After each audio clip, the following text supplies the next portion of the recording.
الفراخ المشوية على سيخ الفرن. ممكن تقدموها مع رز اصفر او تقدموها مع عيش وطحينة وسلطة مستوية وطعمها حلو جدا جدا. جربوها بالطريقة دي وهتعجبكم. يلا اعملوا لايك للفيديو واشتراك في قناة روشة الشواية إبراهيم عشان شيف تكمل سوا طبعا اول ما بنجيب الفراخ يا جماعة الفراخ بتبقى فراخ طازة. في الوقت ده لازم ننضف الفراخ من اي ريش صغير فيها، وكمان الحاجات اللي هي بتبقى جوه الفرخة بين العظم بتاع الظهر، الحاجات الصغيرة دي بنشيلها كده، بتضمني ان الفراخ ما بيبقاش فيها اي زفارة. هنا كمان هنقع الفراخ في شوية مية عادية، ومعاها سكر وملح، ومعاها كمان معلقة خل حوالي ساعة. والموضوع ده عشان يسحب كل الدم اللي جوه الفرخة، وكمان عشان الفرخة تبقى طرية معايا لما اجي اشويها. هي ساعة واحدة بس مش اكتر من كده. انا اللي يهمني انها تقعد في التتبيلة بتاعة الشوي اكتر فترة ممكنة. وكمان ممكن نضيف مع المية شوية جنزبيل او ممكن فلفل اسود، زعتر. التوابل برضو بتخلي مفيش اي زفارة للفراخ واحنا بنشتغل فيها. انا هنا حطيت شوية جنزبيل، وممكن نحط معاهم شوية فلفل اسود في المية دي. وزي ما قلت لكم كل اللي انا محتاجاه بس ساعة واحدة انقعها في التتبيلة دي. بعد كده هنجهز التتبيلة اللي الفرخة بقى هتقعد فيها فترة طويلة، ممكن تبيتوها من الليل لحد الصبح. انا عن نفسي هسيبها حوالي 5 ساعات. كل اللي محتاجاه طماطم، بصل، فلفل رومي وتوم، وكمان هاخد معاه شرايح ليمون وخل وزيت وعلبة زبادي. والتوابل بتاعتي معايا ملح ومعايا بابريكا، فلفل اسود، معايا رشة من زعتر، حبهان حبة صغيرين مش كتير، وكمان ورق لورا، ومعانا كزبرة ناشفة، ومعانا التوابل بتاعة الاندومي، او ممكن تحطي بدلها المرقة بتاعة ماجي اللي هي الفورية. ده بس كل اللي انا محتاجاه للتتبيلة عشان تطلع معايا طعمها حلو. اول حاجة هاخد الطماطم والحاجات دي اضربها في الخلاط، وممكن تضربيها في الكبة زي ما تحبي.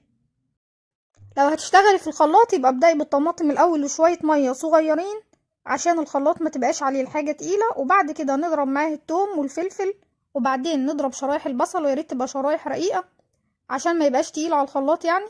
هخلص ضرب الحاجات دي لغاية لما تبقى معايا سايلة، وبعد كده هبدأ اضيف لها التوابل بتاعتي. وكده هضيف التوابل،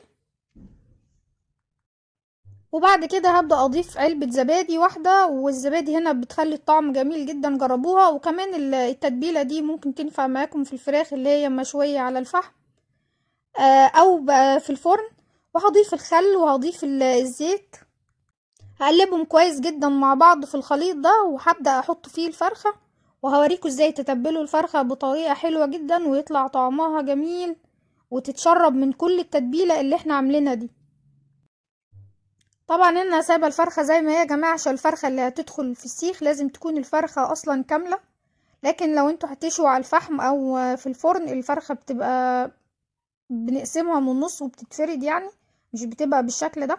وهنا عشان اخليها تشرب التتبيله، فانا هبدا اشد الجلد وادخل التتبيله تحت منها، وهبدا ادعكها كويس جدا في التتبيله دي عشان تشربها كويس. بصوا هبدا ادخل التتبيله تحت الجلد. والخطوات دي مهمة جدا عشان تطلع معاكم الحاجة طعمها حلو. وكمان ياريت تدوقوا الملح وتظبطوه، لان موضوع الملح ده بيختلف من حد للتاني. هبدأ بس ادعكها كويس تحت الجلد وفي كل مكان بالتتبيلة بالشكل ده. وزي ما قلت لكم يفضل طبعا ان هي تقعد في التتبيلة من بالليل لحد الصبح عشان تتشرب الخلطة ويبقى طعمها جميل.